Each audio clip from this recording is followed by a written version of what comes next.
is done. It's a little wet.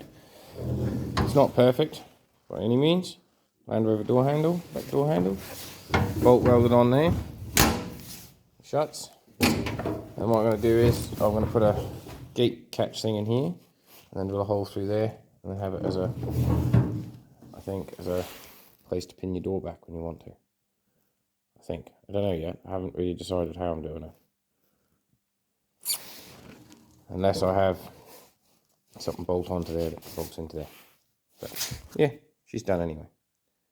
So, let's get on about the tractor, shall we, quickly? Minus the photographs that I've got of the digger. I'll show in a bit. So, first things first, underneath here, come underneath with me, there is a hole. So that's where your drop box would go. And as you can see up underneath there is some lovely gearing. So, gearing, note to self, is this white stuff wasn't there, I swear, when I drained it. So I'm assuming that's not good. But anyway, so this gear here is the one that drives your front, your drop box for your front gear.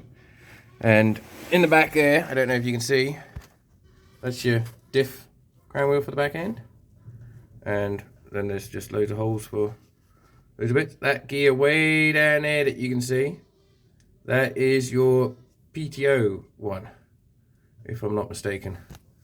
There'll be oil in there, because that's the drain bung there, but we drain it from the drop box, and you never get 100% oil out anyway.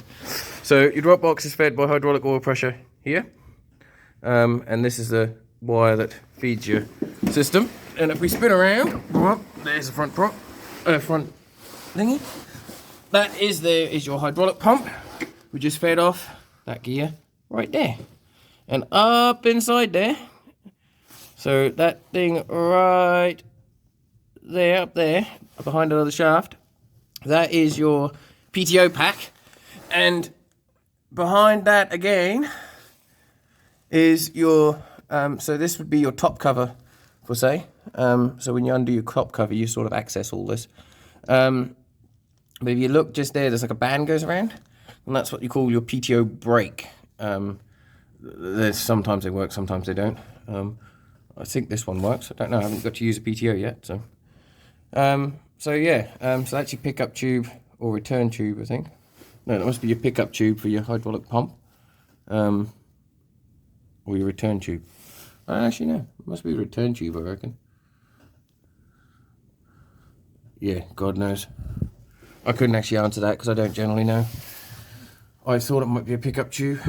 I can only assume it'd be the pickup tube, but saying that looks like it's coming from the filter housing, so it can't be the pickup tube. So it must pick it up from somewhere else. But there will be a hole in that pump somewhere where oil can go in, and another one for oil to come out. So yeah, that's how that sort of works. There's your control lever for your thing, your PTO shaft. And then you've got your PTO shaft which runs right through. That's your front axle down there where your prop goes on. So your prop sort of runs right up the centre here. Not like the counties where they run up from the sides up to your back hubs over there. And then if you come with me again,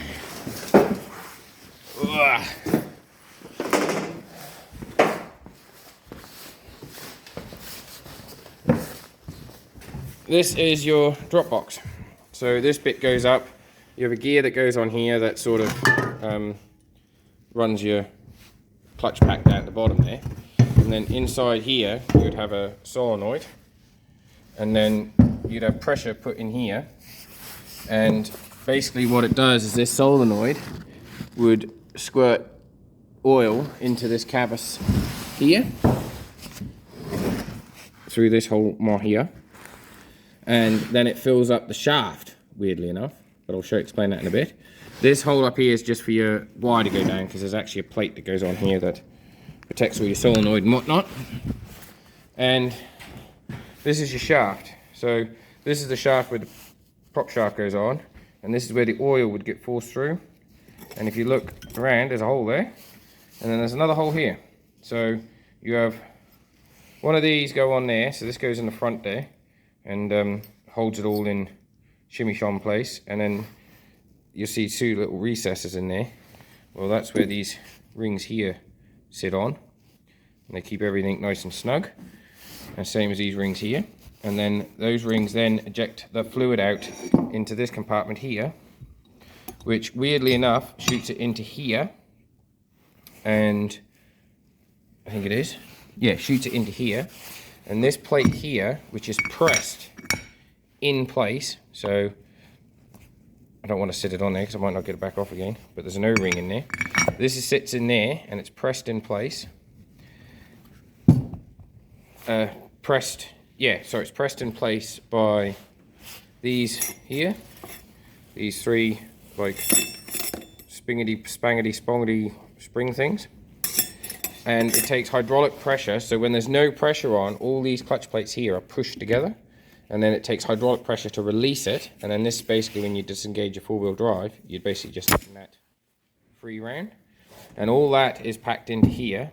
And then this here has a piston ring right on the end there, which slips into this here, and this gear here is the one that drives it all, and then it sits onto this shaft here, because all these center plates have the right grooves for it.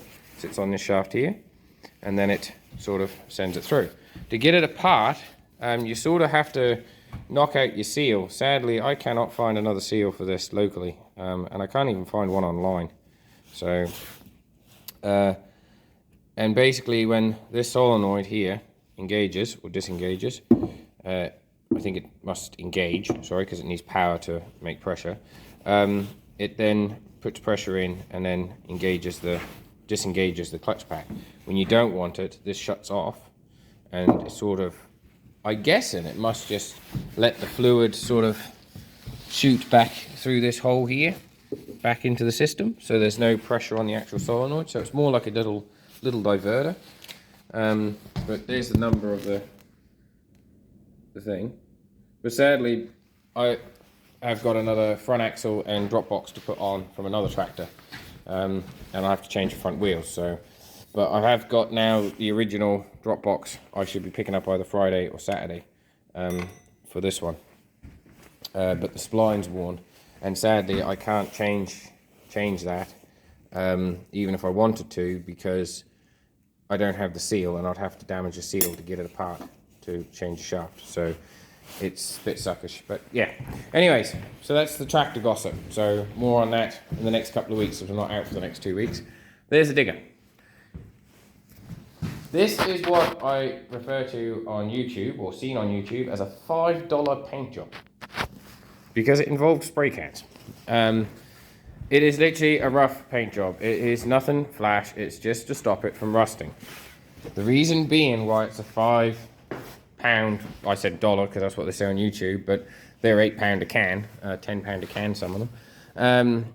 The reason why it's only a cheap paint job is that bush, that bush, that bush, and that bush, that bush, that bush, that bush, that bush, and all those bushes down there, and the seals in those rams, and the seals in the ram for the swinging on the king post, and to make sure that the tracks work right, needs to be fixed before I spend too much money on a paint job.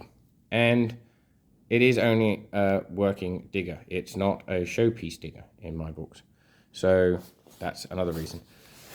But we are planning on getting seals maybe for this ram and that ram, and replacing, no, seals for that ram and replacing this ram, because this ram's got pits in it. But we may have someone that might be able to get us pistons overseas. This is the exhaust system. Now we'll paint it up. It's not very square, but you know, who gives a shit? Sorry for the French. So that's that done.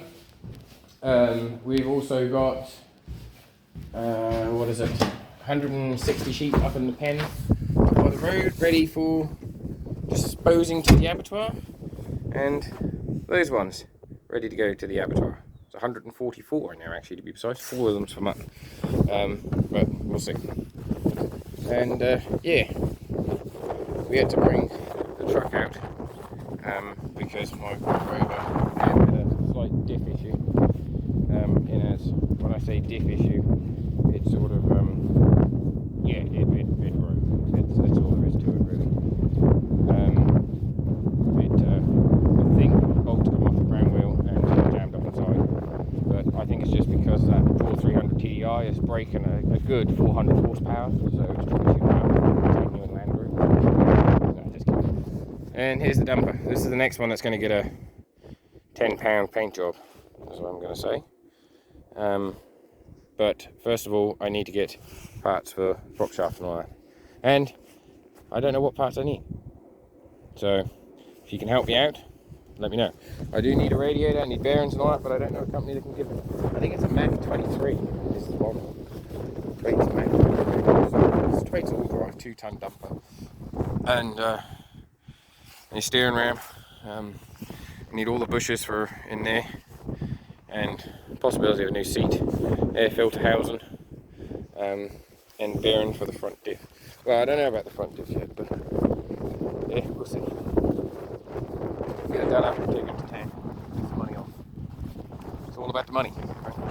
I don't know if you're all aware, but Falklands is opening their doors on tomorrow from COVID. We've already got 60 to 80 cases probably down here, and we've started to let it come in. So for about 2 years of being free from masks and all that crap, sadly is no more. And I've brought the old Blue Rover down. Even though her kingpins are completely naffed, we need it for transport up to the pen, so she'll just have to do the job. So, but yeah, don't forget to comment, rate and subscribe, and give us a thumbs up. And yeah, see you in the next one, which will be hopefully the Case 23 CX23 digger, getting this king post done. And if all goes well, I might even have a GoPro going for that one.